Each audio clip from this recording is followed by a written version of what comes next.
En este video vamos a exponer algunos temas de la asignatura Teoría de Aprendizaje Máquina. Entonces empecemos con reducción de dimensiones.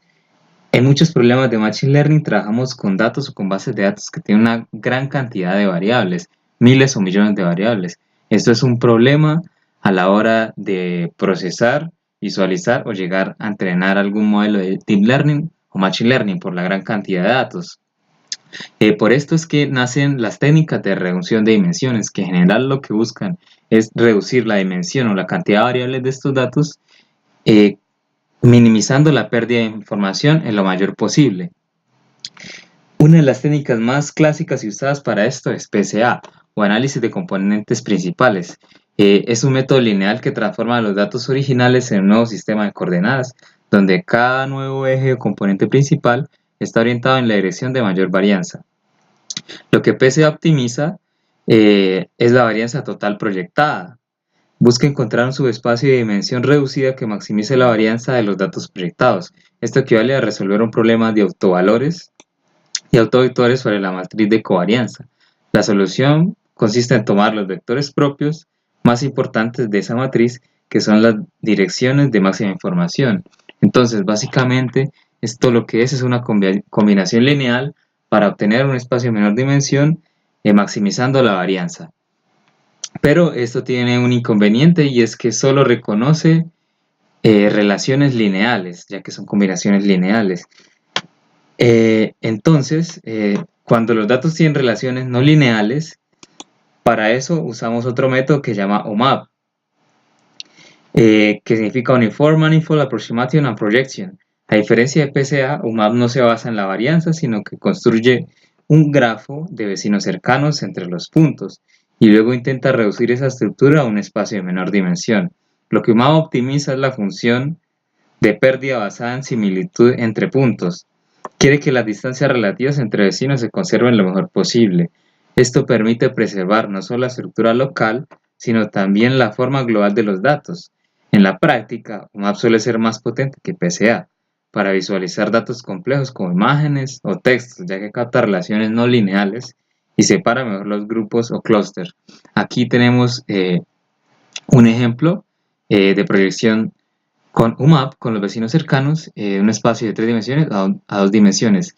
Y acá miremos la diferencia de tener cierta cantidad de vecinos. Acá esto lo hicimos con una base de datos de números manuscritos y con 5 vecinos de esta forma.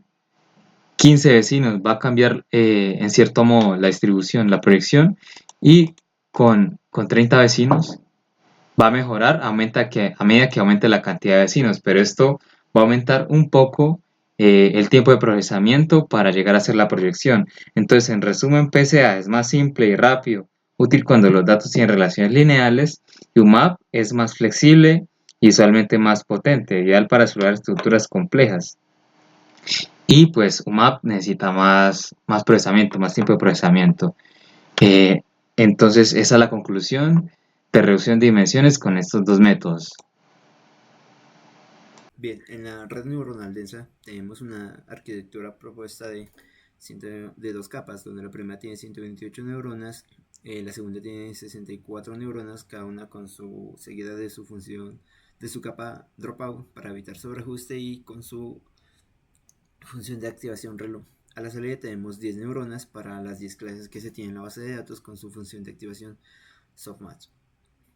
Eh, el uso de PCA reduce gasto computacional, ya que pasamos de 256 características a 30 características que entran a la red, que se puede mirar. En la proyección de PCA de las imágenes superpuestas se puede mirar que tenemos una separación parcial, donde los números 4, 3, 8 son los que tienen una mayor varianza. Y esto pues, puede generar un poco de confusión a la hora de predecir. Sin embargo, podemos mirar que en la matriz de confusión tenemos una diagonal muy marcada, lo cual es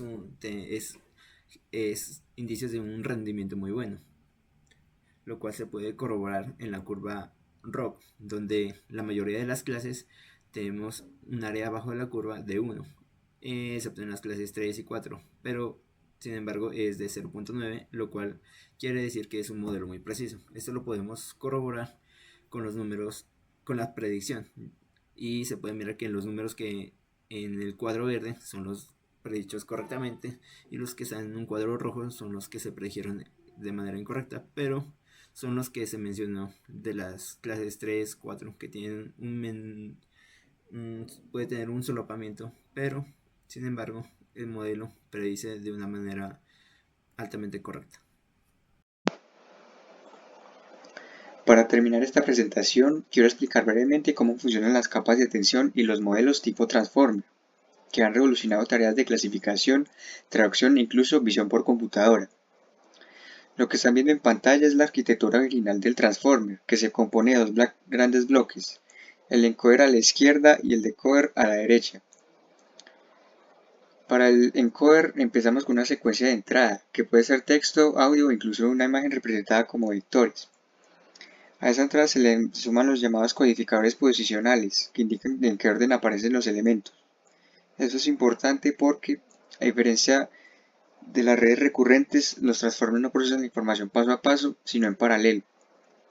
Dentro del codificador, cada capa incluye una atención multicabeza, que permite a cada parte de la entrada enfocarse en otras partes relevantes de la misma secuencia, capturando relaciones complejas. Luego, esa información pasa por una red densa, llamada aquí MLP, y se normaliza. Y este proceso se repite varias veces. Ya para el decodificador ocurre algo similar, pero con una diferencia clave.